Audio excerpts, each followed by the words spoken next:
Go. What's up, guys? It's Micah And Ian. from Team 7686B, Cap 10. This is the world's robot. As you can see, it's very beautiful. We'll start off with the drive. We have a 6-motor, 480 RPM drive on 2.75-inch wheels with traction drop center custom wheels that we made out of 2-inch flex wheels, cut, zip ties around, gets great traction, sinks into the field tiles. Those work really well. And then the drivetrain is pretty low friction. We just use screw joints on everything except for the motor axles. That worked very well. For the bearings, to save weight, we use zip tie bearings. It's a lot lighter there. Because these aren't load bearing. There's no lateral load on them. And then for other bearings, like this one right here, you can't use zip tie bearings for the low profile ones. So we use plastic nuts and then thumb screws with the head cut off. We just, use a Dremel to do that. I think plastic screws are illegal this year. I think they are too. So shouldn't be a problem with that, but definitely recommend plastic screws in the drivetrain. We had odometry right here. That's why there's a cut out there, but we took it off to save weight and I couldn't get it working. So it's a stack motor design, just to keep the weight really low and far back. We stack our motors back here with a 36 tooth. And you can see the inertial sensor right here, just kind of tucked away in there. This right here is the pulley system that works with the wedge to make it go up and down. Is the rubber band broken?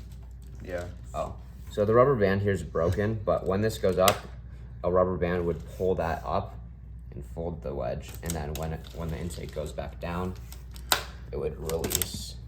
And that was a pretty unique system. Very, very few other people had that, and the people that did usually used a different piston to actuate it, I guess. But that was just all tied in with pulleys on our intake system. I guess we'll move on to the intake now. So we have a really wide intake, which is kind of unique, but our intake is the width of our bot, and we can pick up, like right there, for example, it would hit that flex wheel and take it. As long as it hits the very edge of the flex wheel, it can take it in. So it had a really, really good range. Yeah, our driver didn't have to worry about it. He could basically just drive into the disc wherever and it'd pick it up. And it was helpful for skills as well, because we didn't really have to wall ride the low goal. You could just kind of get pretty close and it would pick it up from like right there. Yeah. So the intake catapult system is all run off of these two motors. It goes directly driving this, I don't know the 6-piece sprocket. It's this 24 tooth? Yeah, I think it's a 24. 24 to 8 tooth, and then 16 to 8. So this is 600 RPM. 300, and then the top is 450. Yeah. And then another thing about our intake, both of the axles pivot on this center shaft, so it can be lifted all the way up by our piston intake And go on top of 3 discs. and then be released. And then on the back side here, it's also floating, and that was to just prevent jams, and it worked pretty well. It didn't jam right there at all. So then the rollers are also driven off of that, but going all the way up and over. This chain confused a lot of people, and they were like concerned it would get caught on something or didn't know what it was or how it worked. It just to drive the rollers. This roller's at 60 RPM. The back one's at 75. Back one didn't really work super well, but we only really used it in autonomous.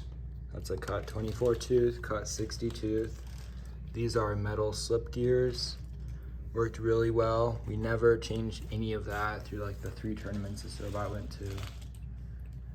4 tournaments. 4 tournaments. These are our ratchets. They work by just rubber banding a set of washers down, and there's a 12 tooth inside the middle there. So the intake is always connected to the motors, but the ratchet system is only connected one way.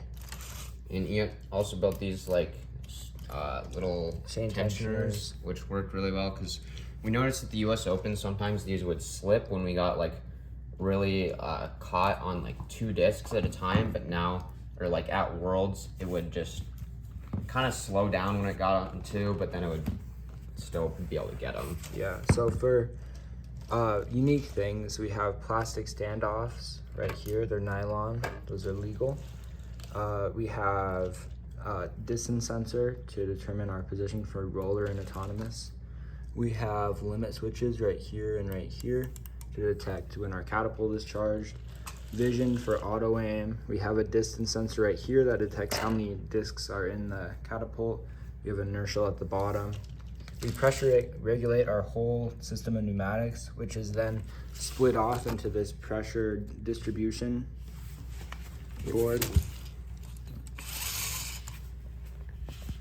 So there's all the T-fittings and everything that goes to all our pneumatics on the robot. We use piston boosting. We boost both ways so that we can do a desist as well. Yeah, there's just more programming options, and then these are the before tube of the desist piston is regulated.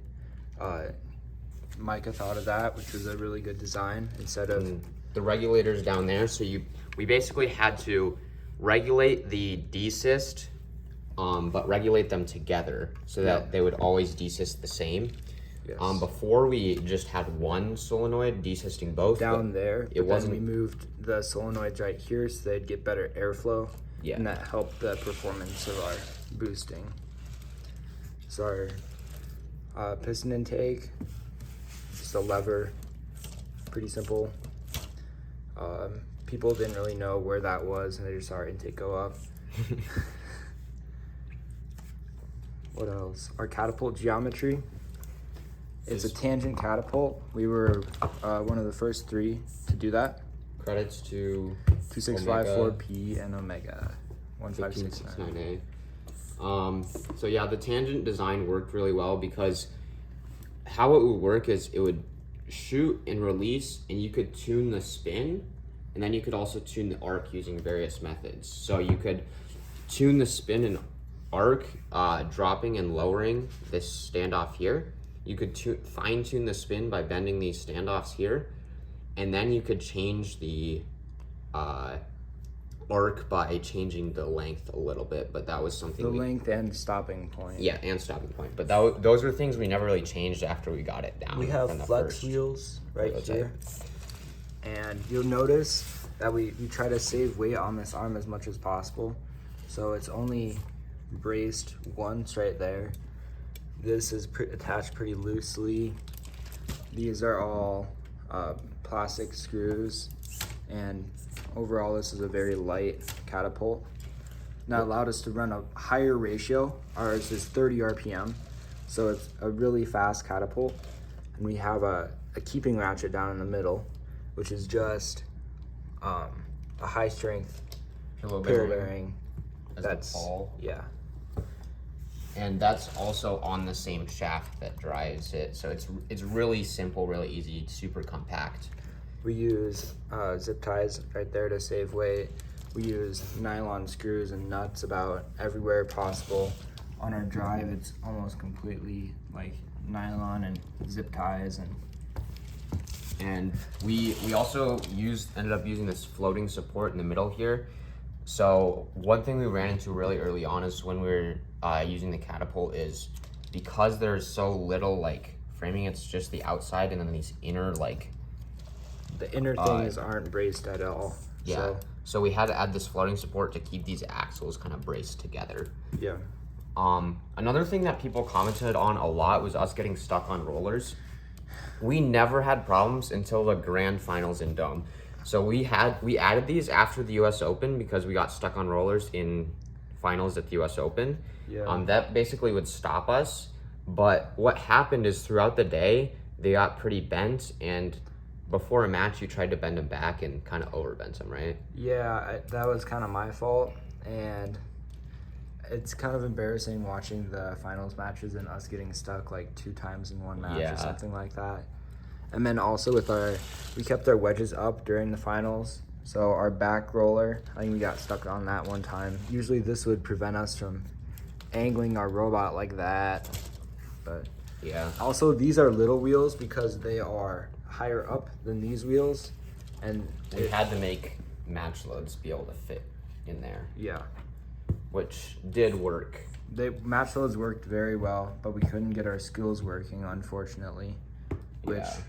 we had a test run of like 578 or something like that at our house. Yeah.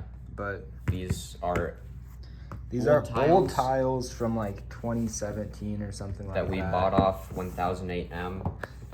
Shout out to them.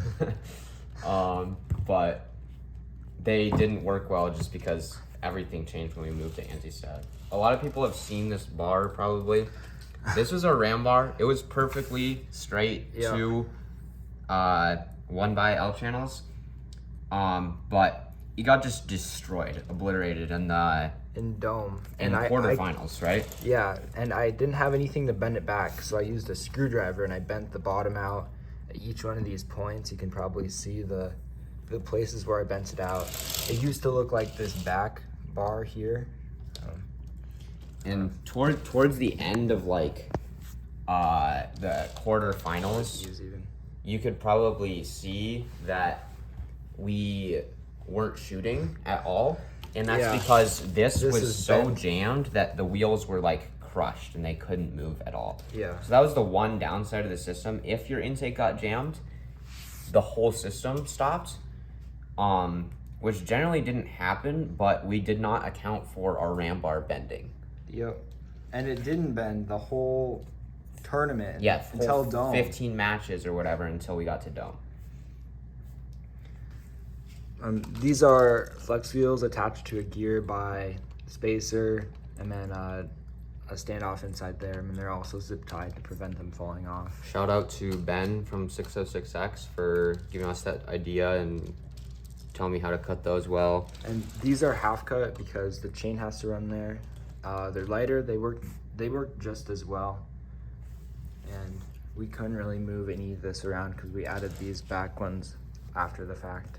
We haven't really gone over expansion at all yet, so these, we either call them peanut butter and jelly mechs or noose mechs because we have a jelly mech right here on the top, but the bottom is like a little noose that this rope right here would go under that, and then when the jelly mech goes up, this pulls up that loop, and then this shoots. So we have 4 expansions, and then for US Open, I think. Was it US Open? After US Open, we added these. Yeah. So these are just one piston design, and it's just a piston directly connected to a bearing right there. And then when the piston moves, the bearing tilts forward and releases it. Yep. You can see all of our cable management, all of our sensors. We use like almost every port. And we have a 3-wire port over expander here too. That's almost full. So we have a lot of sensors and a lot of automated stuff on the robot.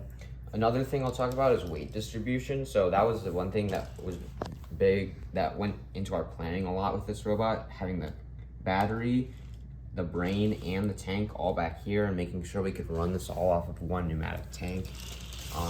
We have a Lexan thing behind that holds our battery in place. You could just tell it was like, We have our tank back behind here. Back so the Catapult, when it charges down, it barely misses it. the whole design of a front loading Catapult is pretty bad for weight distribution to the front end, which is why we're trying to offset that all. And at the US Open, if you rewatch those matches, we're going like this, like all the time, and it's super bad. But we tried to fix that a lot with the weight distribution, adding the back rollers, adding a few more expansions here, and that like helped a little bit for sure. But then also Colin just got a little more practice between US Open and then, and was able to do better.